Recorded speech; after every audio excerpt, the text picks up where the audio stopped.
I robbed some women of their baby making years, dragging them along. They built me up. Look at me now. And look at them. If you are creative, I folded you into my artwork. If you were in my artwork, I gave you a job. I gave you a job. I mastered your life. I gave you a house, food, everything you needed. I protected and provided for you. I did what men are supposed to do. You know, I remember different quotes I said, like just like really manipulative things to say, like, no one's gonna love you the way I do. My God, I'm ashamed of it. And that's what makes me angry when I see my brothers do that. We can't do that to the women that have done so much for us to even exist. And I saw myself for the first time. All the things I'm saying now, ooh, horror. Bit by bit, I stripped myself of my former self. And I swore that the next relationship that I would get in, I would work as hard at love as I worked in my career.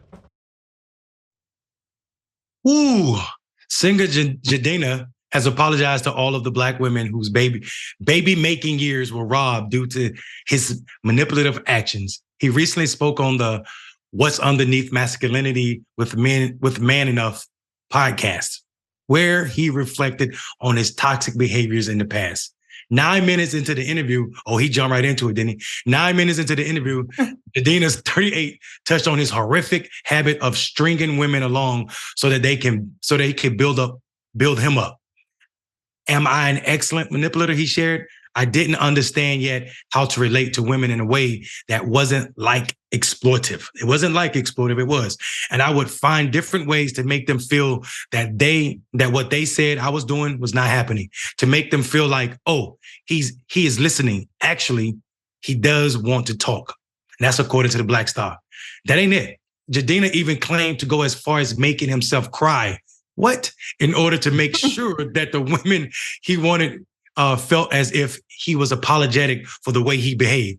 As the interview continued, Jidenna noted being ashamed at the way he used to treat Black women for his own benefit. He also suggested that his foul behavior causes him to be angry at other Black men who do the exact same thing. I'm gonna stop. There's more, but I'm gonna stop. Jackson, let me bring you in here, man. Listen, I'm torn about this. Like, this seems self-serving to me. You know what I'm saying? This seems self-serving, and I want to know what your take is on this. Yeah, I mean, even just if you don't know anything about it, like if you just watch that clip, it seems like he's like trying, like he like planned it, and he's like, all right, maybe I can talk about something. Because I mean, like, how many people are we talking about really that you strung along? Like, I mean, that happens in dating, and it's unfortunate. You know what I'm saying? But like, what did you like? It's like, are we talking about a major crime? Like, I don't think so, at least not to my knowledge. So it just seems like he's trying to get some attention. But just in general, like when it comes to dating tactics like this, it's kind of outside of like actually enjoying women or enjoying dating. It's kind of like using people to build up your ego. Like, you know, if this, I kind of treat this person like trash and they stick around. So that must mean that you know what I'm saying? That's really what's going on in there. But yeah, it seemed pretty self-serving in my opinion. Yeah, too. I mean, listen, I said the same thing about, and it's not unrelated, right? There's a Democratic elected official in Maine now who thinks we need gun reform after multiple shooting, mass murder happening in his community. A mass shooting happened in his community. Now he sees, and now he feel like he's a failure. You didn't think that when all those kids got shot in Sandy Hook?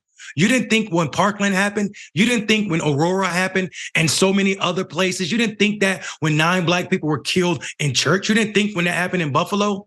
I am tired of people feeling this way when it happens to them. And this is what I mean, because according to Atlanta Black Star, Jidenna stated that he received a harsh wake-up call after he and his 2 girlfriends ended their polyamorous relationship. All them hearts broken, done.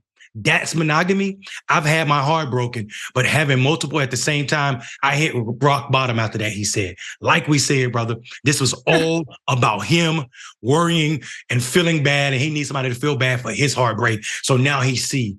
What about you understood that you were stealing and stripping people when you were fake crying of their childbearing years? I want to know, how long did you string people along? Because women childbearing years are a long time. You sound more than like a massive manipulative. You sound sadistic to me at that point. Yeah, exactly. Because I mean, if that's a great point. Childbearing years is like 20 years or so, probably a little bit more than that. So I think that there's definitely also a bit of like, I'm such a player. You know what I'm saying? Like it's kind of just like that. Like I just got so many women. I just sometimes it wasn't until I got my heart broke that I even realized that like but I don't think he's really that big of a player. I think he's just kind of a goofball, and it's gonna flop. Yeah, I mean, you're 100%. And people need to understand that goofball in our community does not mean you're full of jokes. No, that means you're goofy. A goofball, it means you're corny, like you're deceptionist. Nobody's messing with you at all. And this guy does not need to be messed with. I mean, like, let's be serious here. I think you hit it on the head, brother, about this guy being, self-serving. I just can't believe that you were going on air. And I said this during the break. I really want to know what his record label thinks about this, especially a record label that has been so loud and in a great way. Let me add about women's right and women's right to choose whatever life they want to live and however they want to be seen in the world. That ownership comes from Janelle Monáe, and I hope she's holding this brother accountable and tell him how toxic this look and how stupid it is. Yeah, definitely. Now, especially that it's being amplified because most people kind of took it like that. I mean, from the second the tape starts rolling, it's like, why are you even in front of the cameras talking about this at all? Like, because again, it's like, it's not like you were a politician and you're apologizing for like really dropping the ball on something important. Like, people don't really need to know about this, but now that they do, you just kind of look like a jackass. So, Absolutely.